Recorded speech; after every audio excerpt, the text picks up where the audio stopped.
Hey guys, HotRod08 here, and welcome to another episode of SupportCraft, where we take a look at new, possibly unconventional builds for support champions during Season 8. Now, for tonight, we're going to be doing a support champion that isn't played too much in support, but is a really fun pick to pick up and can do quite a lot of damage, and that is going to be Lux. Our goal for this build is going to be making Lux kind of a jack-of-all-trades support, starting off with being able to make her do a pretty good amount of AP damage, then having her be an enchanter, being able to heal and shield her allies, and then finally adding some utility to her kit as well. Our primary path we're going to be going down is going to be the Sorcery path, and the secondary path we're going to be going down is the Domination path, and together that's going to provide Lux an additional 20 ability power. Our primary keystone we're going to be going with is going to be Summon Aery, which is going to provide Lux an additional ability to poke enemies down during the laning phase, as well as provide her an additional ability to shield her allies using her W ability. Our greater rune we're going to be going with is going to be Manaflow Band. Lux has some mana issues early to mid in the game when she doesn't have too much mana regen and when she doesn't have too much mana, and her abilities cost a pretty decent bit. So Manaflow Band is really going to help her be able to spam her abilities more often. After you charge up your Manaflow Band, hitting enemies 10 times, it'll give her 250 mana, as well as restore 1% of her missing mana every 5 seconds. And our lesser runes we're going to be going with is going to be Celerity and Gathering Storm. Now, Celerity is going to provide Lux just a little bit additional movement speed, as she doesn't really have too much mobility in her kit. That extra 3% movement speed really does help. And through our items, we really don't need the extra cooldown reduction at level 10 either, so Celerity is the best choice there. And then you can go either Gathering Storm or Scorch for first abilities. I personally enjoy Gathering Storm, as it makes her stronger as the game goes on. If you really want to win the laning phase within the first couple levels, you can go Scorch as well. But I find that until Lux goes back to base, her first sign gets some mana regen, that she doesn't have enough mana during her first couple levels to really kill enemy champions, unless her AD carry is helping a lot with the poke too. So that's why I really don't worry about Scorch and just go Gathering Storm instead. And our lesser runes we're going to be going with is going to be Zombie Ward and Ingenious Hunter. Zombie Ward is going to provide Lux the ability to get some extra vision in the map, either if her own wards expire or if she kills enemy wards. Since she's immobile, all the vision you can get being Lux is really nice. It'll protect yourself from getting ganked.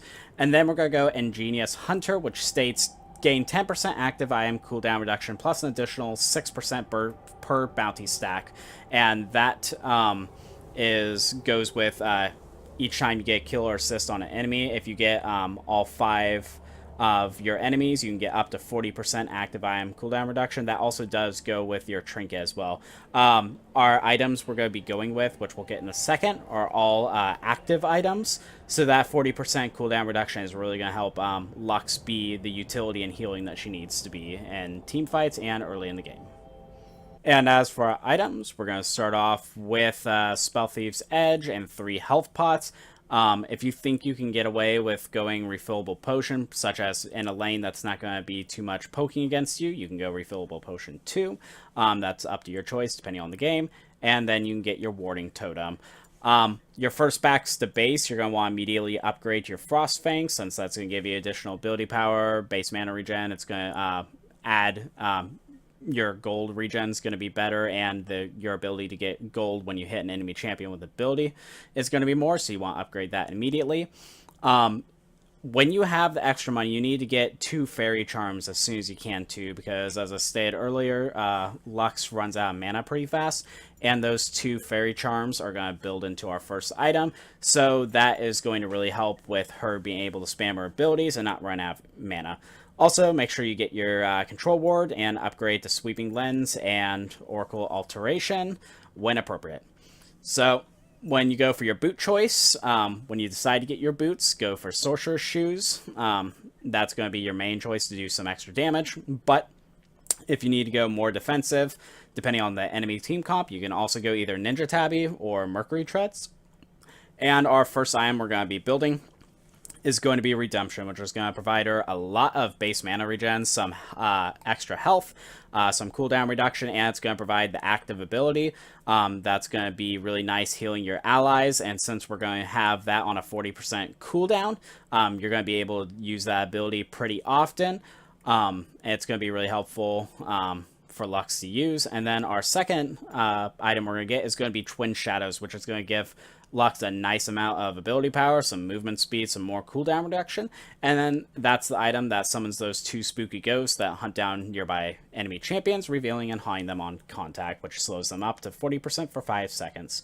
So this is going to be a nice active to have, which is going to slow enemies down when they're running away, or provide at least some peel for your own allies in case they're getting chased down. So it's good for either spotting enemies or slowing down enemies from chasing your own champions. It's a really nice item that you can get that can help you in a lot of different situations, as well as it's also going to receive that 40% cooldown reduction from your runes, so you're going to be able to use that often as well.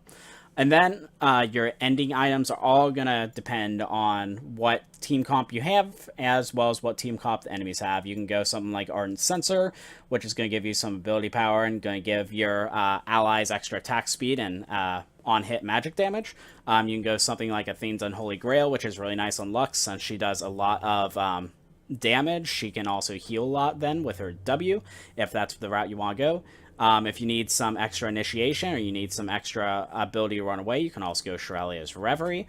If your enemies have a lot of CC, you can go Mikael's Crucible and prevent one of your allies from getting CC down. Or you can go some more tankier options like Locket the Iron Solari or Zeke's Convergence. And finally, if they have like multiple assassins and you're getting shot down one burst, Zhonya's Hourglass very well might be a good choice for you to get as well. And finally, we're going to talk about the skill set that you should go with Lux. So you're first going to want to put a point in E, as it's a nice way to harass enemy champions, as well as it's got a large hit radius, so it's pretty easy to hit them with it. Next, you're going to want to put a point in Q, because it's a nice quick stun ability that holds them for 2 seconds.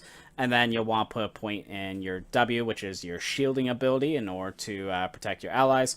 You're first going to want to max out your E, though, as it's going to be your primary way of harassing, as well as the more points you put in it, the more of an area of effect slow it's going to do to your enemies, which is really nice. You only have to do it later in the game for its damage ability. It's also really good utility, being able to slow down enemy champions. And then you're going to second want to max out your W ability, which is going to put it on a lower cooldown, as well as providing better shielding for your allies. And then finally, you'll want to put your last points in Q, as its cooldown doesn't get reduced very fast when you're putting extra points in it. And the only thing that upgrades when you put points in it is its damage ability, so you don't need that until the very end of the game. And that'll be it for today's video SupportCraft. If you enjoyed this video, please consider subscribing to the channel, as I come out with multiple support-related videos on a weekly basis. If you really enjoyed this video, like it as well, as it really helps this video ratings. And if you want to be notified of every single time I release a video, push the notification bell next to the subscribe button as well. Also, I have just started up a new Patreon for my channel. If you are a huge fan of the channel, I urge you to take a look at the different perks of being a Patreoner, ranging from supporting the channel for just $1 and having your name put at the end of every video when I get up to 3 patrons, all the way up to having me as a friend on League of Legends and having me review your games and putting them up on my channel. Rather than that, you guys have a great day today. Thanks much.